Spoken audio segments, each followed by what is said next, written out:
Isa na namang nakapangingilabot na kwento mula sa mga pahina ng Aklat ng Lagim ni Kabano na pinamagatang Nagdilang Anghel ng Trahedya. Mga kwento ng lagim ni Kabano.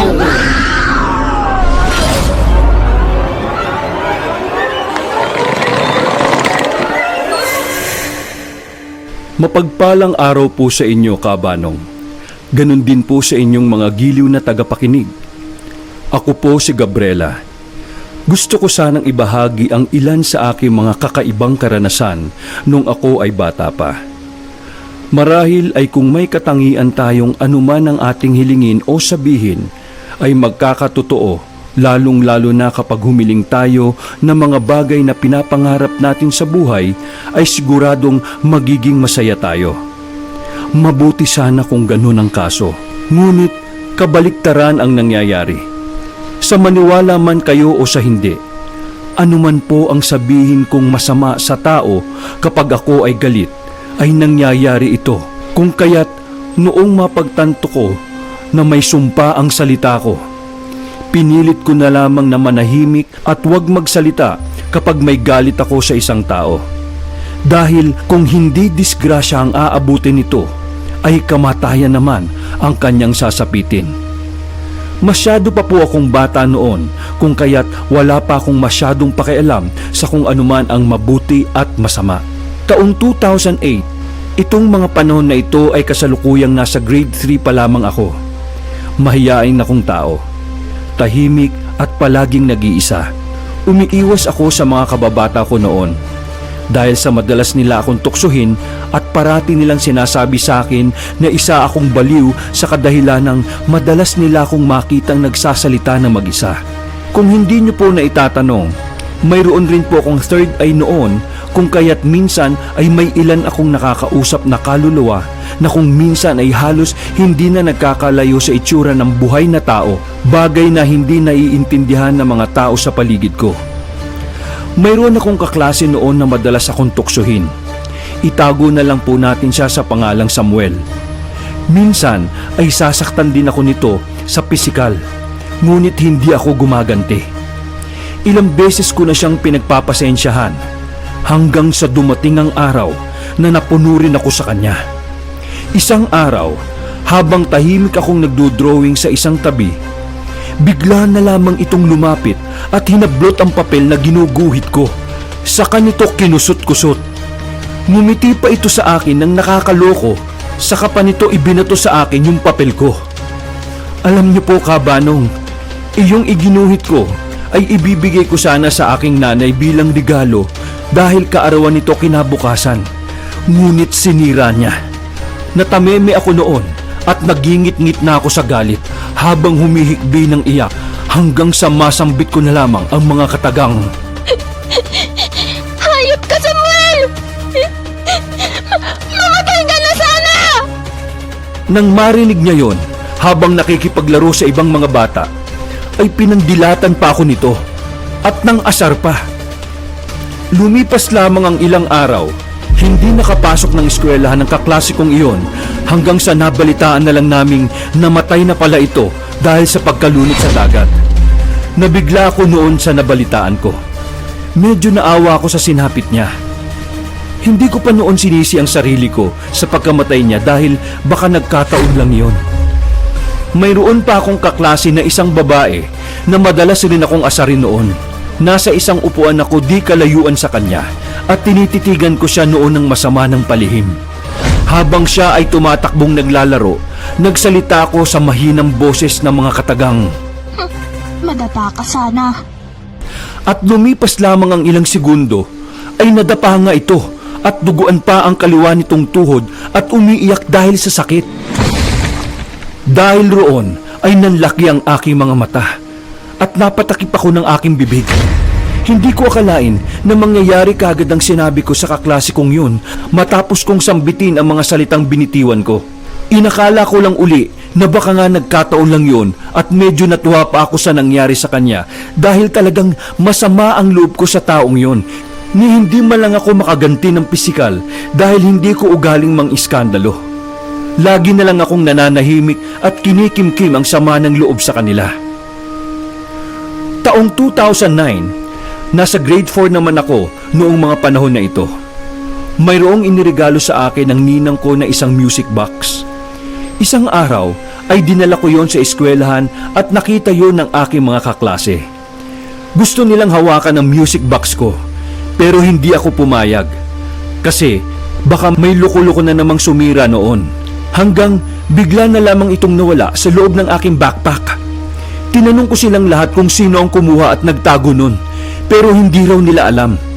Hinanap ko yon ng mag-isa sa buong silid-aralan namin, pero bigo akong mahanap ang music box ko.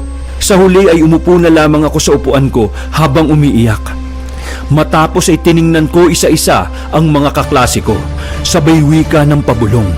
Kung sino man ang kumuha ng music box ko, sana ay masagasaan. Lumipas lamang ang 3 araw. Sa labas ng gate ng eskwelahan namin, tapat ay kalsada. Mayroon akong nakitang mga taong nagkukumpulan roon. Mga nakasibilyan, mga guro at estudyante. Curious ako kaya nakiusyoso na rin ako noon. Hapon na noon ng mga oras na yon at uwian na namin. Nang makita ko kung sino ang taong naaksidente na sinasabi nila, ay isa palang estudyanteng babae na nag-aaral rin sa eskwelahang pinapasukan ko. Pero hindi ko kilala ang nakahandusay na ito sa kalsada. Duguan ang ulo at nabali ang isa nitong binti. Nasagasaan raw ito ng isang mabilis na kotse, pero hindi ito tumigil sa pagtakbo, na parang tinakasan yata nito ang nabangga. Buhay pa raw ito, sabi ng mga tumingin, at inaantay na lamang nilang dumating ang ambulansya upang siya ay sagipin. Napatingin ako sa mga nagkalat na gamit niya sa kalsada. At nagulat na lamang ako nang makita ko yung nawawalang music box ko na nakakalat roon at sira-sira na. Dahil roon, ay naalala ko noon ang mga sinabi ko bago ito mangyari. Labis po ang nadama kong kaba sa mga oras na yon, Kabanong. At pinilit kong sinabi sa sarili ko na wala akong kasalanan sa mga nangyari. Takot na takot po akong umuwi sa bahay at umiiyak ng palihim sa kwarto dahil napagtanto ko na ang nangyaring yun sa estudyante ay dahil sa sinabi kong maaksidente sana ang kumuha ng music box ko. Hindi ko yun ikinuwento sa mga magulang ko at sa kahit na sino noon tungkol sa mga sinabi ko na nagkakatotoo. Sa kadahilanang natatakot ako at saka iniisip ko rin na baka talagang nagkataon lang ang mga nangyayari. Mula sa araw na yon ay pinilit ko na lamang na huwag magsalita ng kung ano-ano sa tao kapag galit ako. Nasasabi ko lang naman po kasi ang mga bagay na yon kapag masama talaga ang loob ko at hindi ko na kayang magtimpi sa isang tao. Taong 2016, itong mga panahon na ito ay nasa grade 10 na ako. Mayroon po kaming munting sari-sari store sa aming bahay at medyo marami rin po kaming mga suki. Mabait ang nanay ko. Mahabagin ito sa kahit sino. Kaya kahit alam nito na mahirap magbayad ng isang tao ng kanyang utang, ay pauutangin pa rin niya ito. Patuloy pa rin nagtitiwala ang nanay, kahit na hindi katiwa-tiwala ang taong yon. May isang lalaking lasinggero. Utang ito ng utang sa amin ng alak sa tindahan namin at pinapautang naman ito ng nanay ko. Pero kapag ako na ang nakatambay sa tindahan namin, ay hindi makautang-utang ng alak ang lalaki dahil istrikto po ako. Sa halip ay tinatanong ko ito kung kailan siya magbabayad. Nangangako naman ito kung kailan magbabayad, ngunit hindi naman ito natutupad at puro lamang siya pangako. Lumipas na ang kalahating taon, hindi pa rin ito nakakabayad sa amin at mukhang wala na talaga itong balak na bayaran ang mga utang niya. Hindi na siya pinapautang ng nanay ko dahil lugi na kami sa kanya. Ayos lang naman sana na kahit na wag na niyang bayaran basta maayos siyang makikipag-usap. Ang kaso, nakita ko sa akto na nagagalit ito sa nanay ko. Sinisingil kasi ng nanay ko ang lalaki, pero hindi man lang ito sumagot ng maayos. Dumaan kasi ito sa harap ng bahay namin at nang makita siya ng nanay ko ay siningil niya ito. Mahinahon naman at maayos na nakikipag-usap ang nanay ko sa kanya. Pero nadinig ko na sumagot ang lalaki ng pagalit at mataas ang boses. Ay buwisit naman oh! Bakit ba paulit-ulit ka? Oo, magbabayad ako! Hindi ka makapag-antay eh. Masyado ka namang atat. Nang marinig ko ang sinabi ng lalaking yon, ay nagalit ako. Lumabas ako ng bahay at nilapitan ko sila. Hinawakan ko ang balikat ni nanay. Habang nakatingin ako ng masama sa lalaki, sabay wika ng, Ma, tama na yan. Huwag mo na yang singilin. Pabayaan na lang natin yan at ibigay na lang natin sa kanya bilang tulong at abuloy niya. Sinabi ko yon sa hindi kalakasan. Nawala na sa isip ko na dapat kong pigilan ang sarili ko. Narinig yun ng lalaki. Pero ngumisi pa at saka umiling at umalis. Alam mo po, Kabanong, sa pagkakataong yon ay kumpirmado ko na sa sarili ko na may sumpa ang salita ko.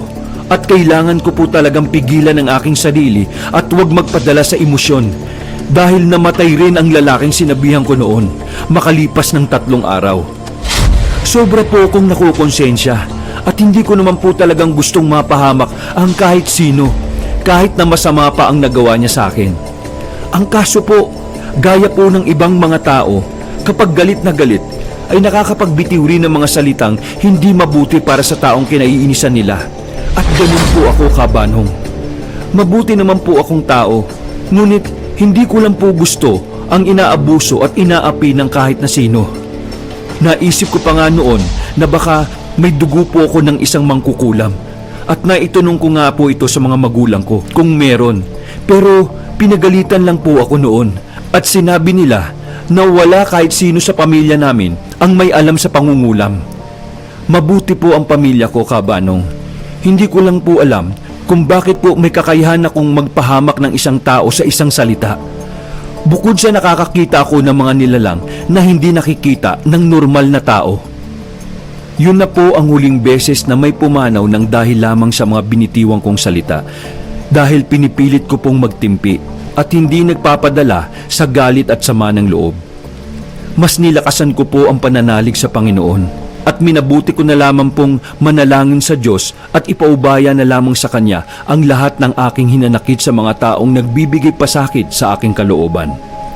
At nawa po ay biyayaan niya ako ng sobrang habang pasensya at magkaroon ng malawak na pangunawa upang hindi na ako maging sanhipa ng disgrasya at kamatayan ng isang tao dahil sa isang salita. Hanggang dito na lamang po, Kabanong. Marami pong salamat at muli mapagpalang araw sa inyong lahat. Mga kasangga, narinig niyo ang kwento ni Gabriela. Talaga nga namang mahirap magbitaw ng salita. Yan nga yung sinasabi sa Biblia na huwag kang susumpa dahil ang pagsumpa ay gawa ng kaaway. Kaya kung maaari na lang, kung kayo'y may galit sa tao, ipanalangin niyo na lang siya. At huwag kayong mag-isip ng masama sa kapwa. Kung nagustuhan nyo ang kwento natin ngayong araw na ito, kung maaaring huwag nyong kalimutang pindutin ang like button at mag-subscribe na rin sa mga bagong bisita sa ating channel. At i-share nyo na rin ito sa inyong mga kakilala.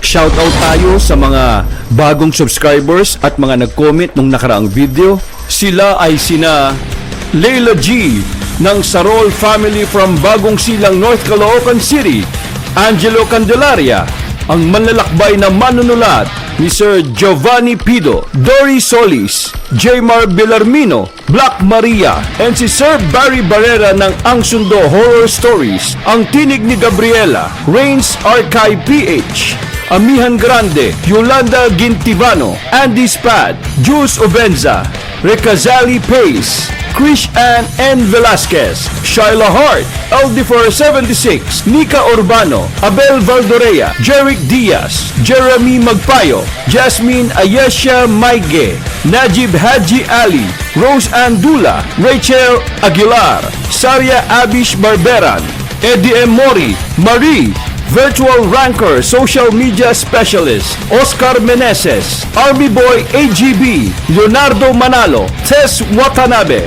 Aswang Stories, Jules Obenza, Jans Brosola, Edralyn Vergara, Kaba Horror Podcast, June Andre Nagar, Arjude Francisco, Franzmine Orelianes Ramos, Marites Agraviador, Elaine Almera, Mengay, Angelo Candelaria, Milagrosa Luke, Daigdig ng Sindak at Lagim, Ella Fernando, Pauline Mosura, Ralph Miliano, Vincent C., Ann Regala, Diwal Carespin or Diwal Carespin, Juan Paulo Garcia, Ella Fernando. Maraming salamat po sa inyong lahat. At salamat rin po sa mga kasangga ni Kabanong community member na sina Nika Nochelle Urbano, Shasha Sudario at Milagrosa Luke. Maraming salamat po sa inyong suporta at ito na namang muli si Kabanong para sa Aklat ng Lagim ni Kabanong.